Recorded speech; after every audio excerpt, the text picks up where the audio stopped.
अस्सलाम वालेकुम नाज़रीन, आप देख रहे हैं ज़ीएच ड्रामा रिव्यू। आज हम आपको डाइन की 51 नंबर एपिसोड और मासूम की एपिसोड नंबर 2 के हवाले से रिव्यू देंगे। सबसे पहले तो टोटल जो इसकी इस वक्त ड्यूरेशन थी एपिसोड नंबर 51 की डाइन की, आपके सामने 36.35 यानी 36 मिनट 35 सेकंड की ये टोटल एपिसोड थी। तो इसमें अगर आप देखें कि शुरू में जो पिछली एपिसोड में जहाँ पे सीन ख़त्म हुआ था और वो पूरा चल गया था, वो पूरा चलाया है इन्होंने तकरीबन 3 मिनट और 20 सेकंड का सीन है, जहाँ वो उसको प्रपोज करता है और जहाँ वो उसको बताती है, जो कुछ कहती है, अंगूठी देता है और अंगूठी पहनने का भी कहता है।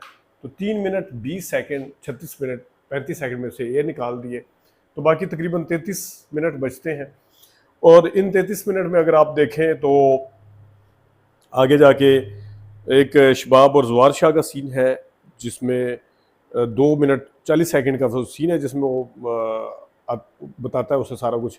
और उसके बाद शबाब और मीशा का जो सीन है, जिसमें वो कहते हैं चाय ठंडी पसंद नहीं है उसको, ये 1.5 मिनट का सीन है। तो ये चले, ये स्टोरी आगे बढ़ी थोड़ी बहुत।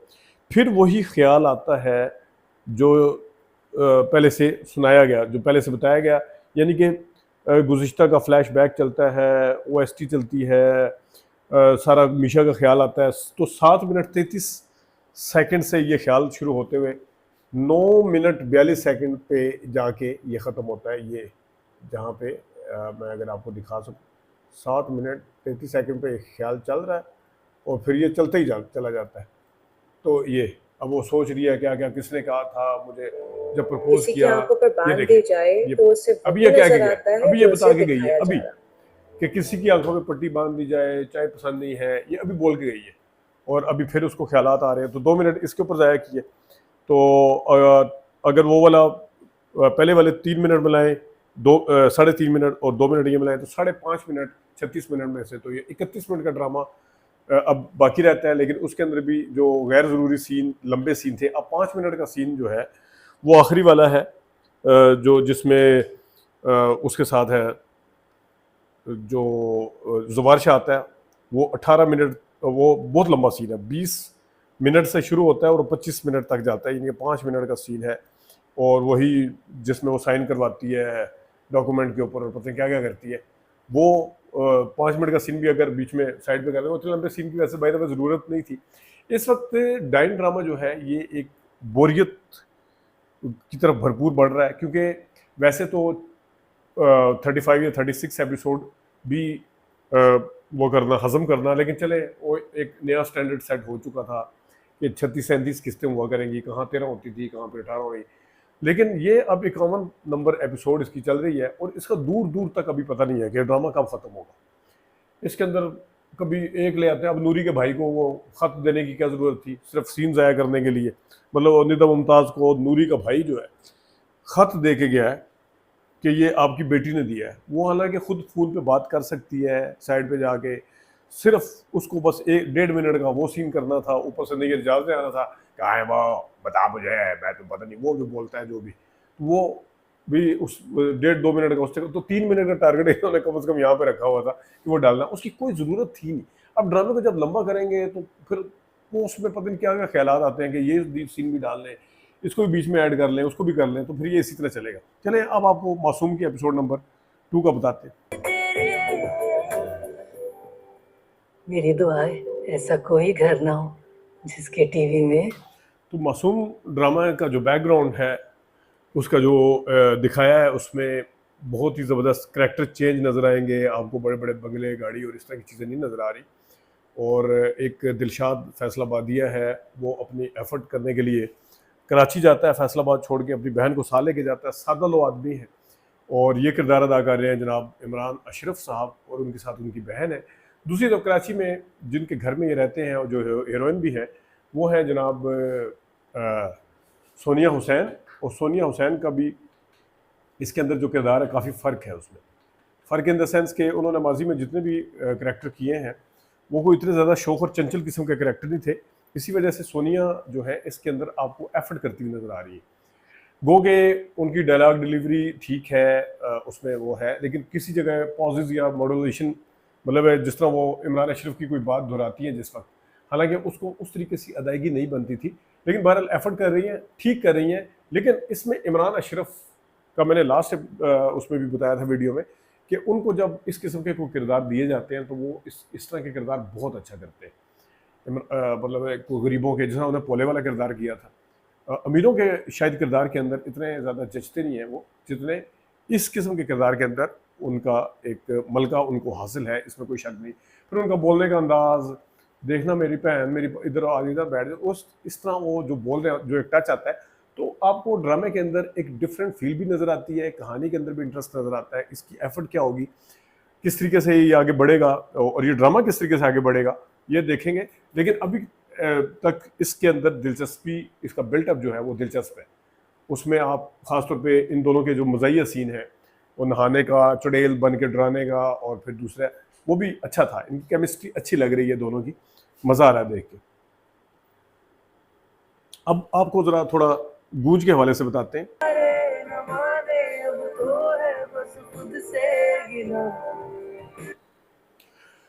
अगर गूंज की एपिसोड नंबर 5 की बात करें, कहानी इसकी वही ऑफिस के अंदर जो हैरासमेंट के केस होते हैं और फीमेल के लिए किस तरीके से उनके साथ किया जाता है, उनको तंग किया जाता है, हैरास किया जाता है, लेकिन कोई सुनने वाला नहीं होता। 3 बहनों की कहानी है जिसके वालिद उनको बड़े फ़ख्र से पाल रहे हैं, हर बहन की अपनी एक स्टोरी है। और दूसरे नंबर वाली बहन जो है वो अपना एक ऐसे उससे रिश्ता जोड़ने की कोशिश करी जो ऑलरेडी मैरिड है, रहा है, लेकिन वो बंदा ठीक नहीं है, उसकी माँ भी ठीक नहीं है, उनका भी करैक्टर बीच में आया। इसके साथ साथ इसमें फिरोज़ कादरी अहम किरदार अदा कर रहे हैं, अपना गौहर रशीद साहब जो है इसमें विलन का किरदार अदा कर रहे हैं।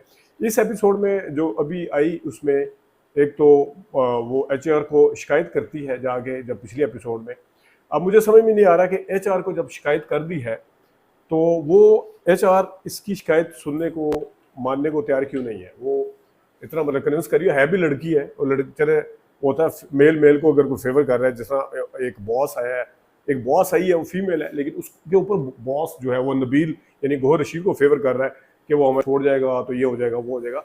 लेकिन वो HR की जो लड़की है उसका मुझे बिल्कुल समय, ये जो बैठी है अब यहाँ पे गौहर रशीद साहब भी बैठे हैं, उनकी भी मिन्नत तरले कर रही है। HR इस तरह मिन्नत तरले करता है। HR तो एक किस्म का अगर देखा जाए तो बहुत ज़बरदस्त होता है। ये बड़ी कंपनी दिखाई है, वहाँ का HR जो है वो किसी का गुलाम नहीं होता, तो इसको किस तरीके से ये लड़की क्यों नहीं मान रही है, एक अजीब सी तुक दिखाई है। लेकिन ओवरऑल इसकी कहानी के अंदर भी दिलचस्पी है, और उसमें गौहर रशीद नो डाउट अपना किरदार प्ले कर रहे हैं दिलचस्पी कायम करने में। और उससे साथ साथ उसके जो ये लड़की जो है इसकी दूसरी बहन बनी है, आपको दनादीन मुबीन की तरह थोड़ी सी झलक नजर आती है, बाल भी उसी तरह किए हैं, ये देखें आप। और इसमें आपको नज़र भी आ रहा है कि उसकी थोड़ा सा चेहरे की बनावट, फीचर्स जो है वो भी उसी तरह, मेकअप शेकअप भी शायद उसी तरह किया हुआ है। लेकिन असल इसमें फिरोज़ कादरी, कोमल मीर का जो किरदार है वो एक समझ नहीं आ रहा कि मैं इसे कैसे कोमल मीर ने थोड़ा सा जब से वेट गेन किया है, बेहतर है। इनका मैंने इश्क हुआ देखा था, रोक सकती थी, तो उसमें ज़रा इनको बहुत ही पतली थी, और लेकिन दस्तक ड्रामे में कहीं इनका वज़न कम नज़र आया, स्लिम नज़र आई, कहीं पे थोड़ी मोटी नज़र आई। लेकिन ये अपनी इसके अंदर वर्किंग उसका काम कर रही है, दस्तक से हट के किरदार है। अगला ड्रामा इसी तरह का ही होना चाहिए हर आर्टिस्ट का, कि अभी अभी अगर एक ड्रामा ख़त्म हुआ है उसी किस्म का अगर ये रोल ले लेती तो अजीब सा लगता है। ये वर्किंग वो दिखाई है, और वहाँ पे हरास करने के वजह से फिर इसमें इन्होंने बालों का अपना स्टाइल भी चेंज किया है। अमूमी तौर पे अपने इनके वार्डरोब भी जो है दफ्तर के अंदर काम करने वाली जो वर्किंग लेडीज़ होती हैं उन वाला है।